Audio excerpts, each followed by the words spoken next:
This is how we do it. You're listening to the Nasser Kyobe Show. Nasser played not just high-level high school football. He was a logger at UPS. Over the middle it goes, and the pass was complete, and he gets absolutely belted at the 40-yard line. The sideline erupts as Nasser Kyobe just exploded the wide receiver.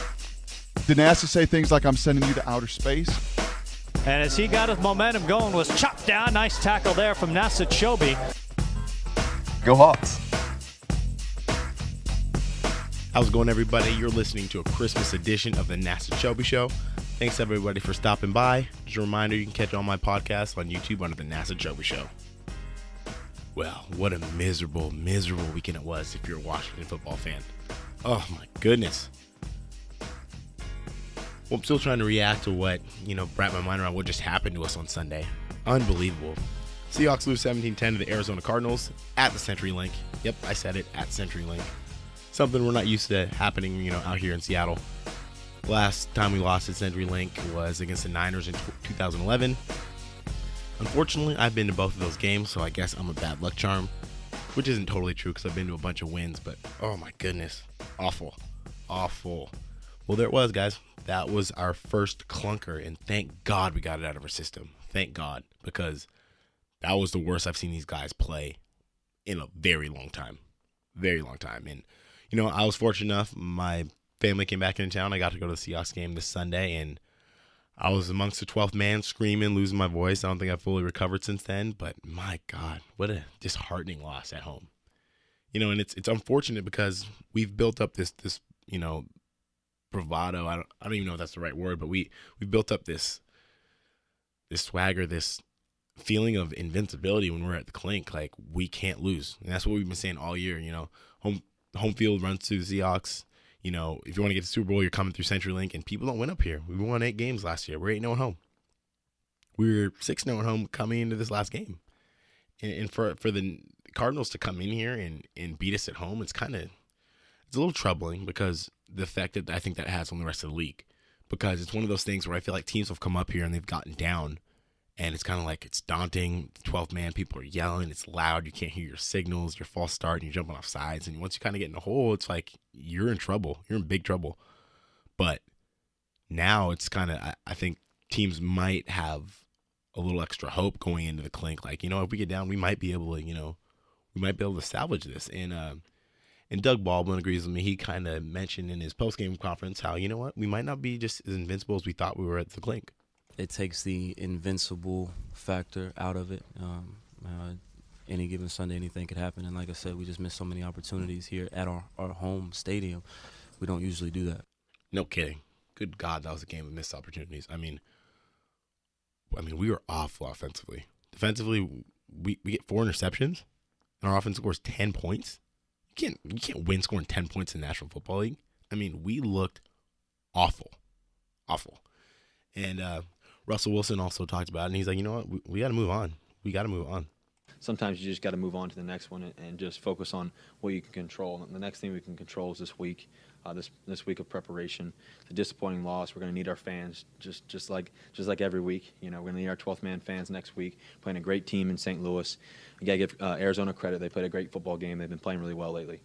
And he's right. And we do still need our fans. And I'm not quitting on this team. I'm not like, the sky is falling, but I'm critical. This is ridiculous, yeah, Arizona needed more than this, but that's our last 2 losses have been with teams who needed to win, but so we need to win too. The whole conversation about resting players, well, that's done because we need to win this Sunday. But a clunker finally happened. It's something that's never happened in Russell Wilson's career. He hasn't lost a home game since he played at North Carolina State in 2010. This guy doesn't lose home games, and just our offense in general is just bad right now. The Seahawks' third down conversion rate went from 40% in the first 12 games down to 26%. They're just 10 for 38 over the past 3 games. And the red zone efficiency is terrible too. We're at the point where we kick as many field goals as we score touchdowns.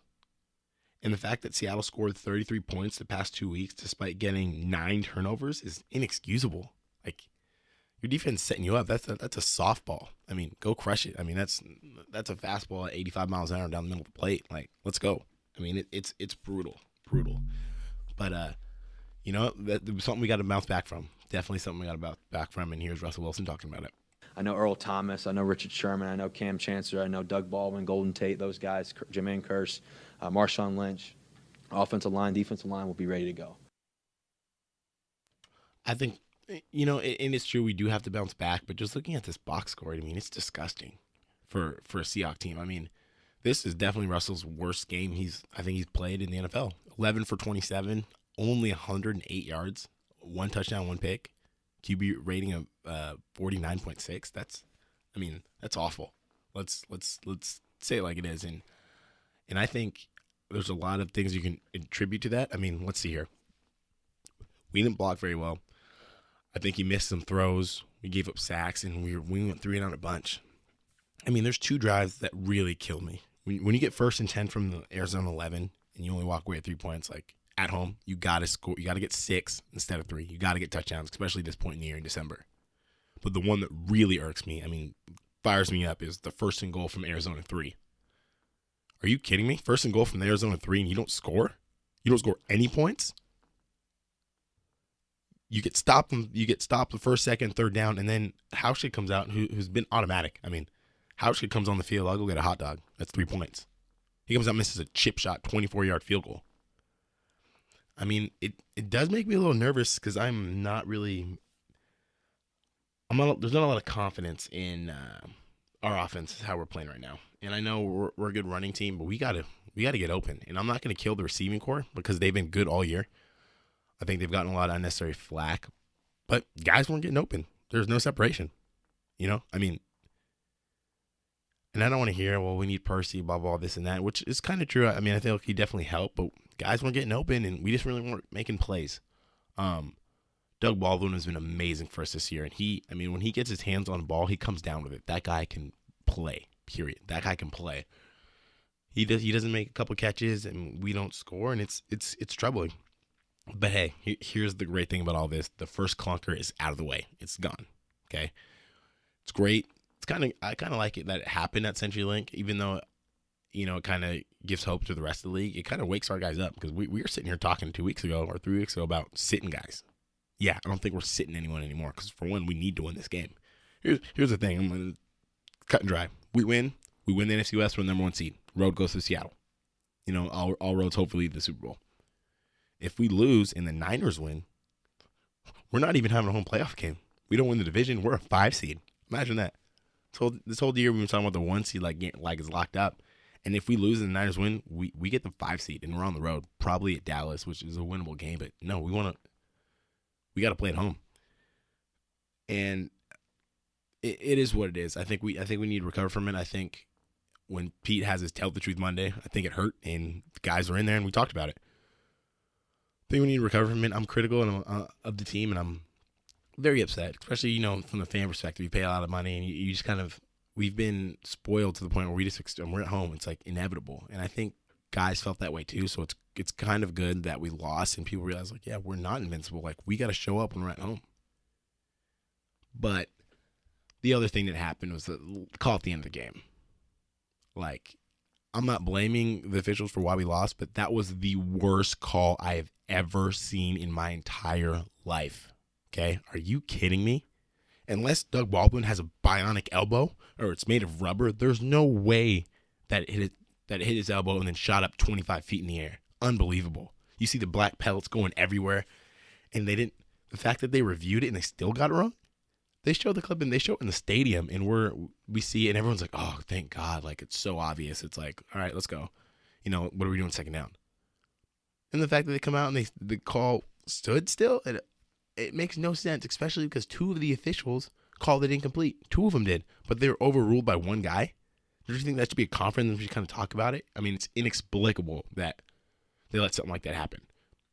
And there's a couple other questionable calls that went down, and that's not why we lost the game, but that's a tough way to because the game was done there. And no one at CenturyLink, of the 68,266, really, I don't think ever thought we were going to lose until it happened. I mean, up until that call getting overturned, we just knew that we were still going to find a way, and Russell's got the ball. I mean, and as great as our D's played, they played great. It was just kind of disappointing that we can't get a stop at the end of the game, but they're not a full team, okay? their coaches get to coach too. Maxwell's in great coverage. It's a great catch. Also, when we get a stop on that 2-point conversion, we didn't. And we lost the game. And that's what it is. But, my God, I still can't get over it. That's the worst call I've ever seen. And, yeah, some people are going to get over me about the Green Bay game last year and how that was in our favor. I didn't apologize for that, and Arizona shouldn't apologize for that call. They worked their butt off, and they came up to CenturyLink and got a dub. But, nonetheless, horrible call. Horrible. So, I guess the next part is, where do we go from here? It's real simple. You need to have a good week of practice, nut up, and go, okay? We need to get back to getting open. Our offense has to be better because that is what it goes beat as we go into the postseason. Our defense has got to keep playing like they're doing and creating turnovers, okay? The Rams are coming in here, and we know what happened last time we went down there on Monday night. That was not pretty. We barely snuck out of that with a goal line stand at the end of the game. I mean, it was close. You don't have that golden tape play, we probably lose that game. I mean, that was the most I've seen Russell get hit ever.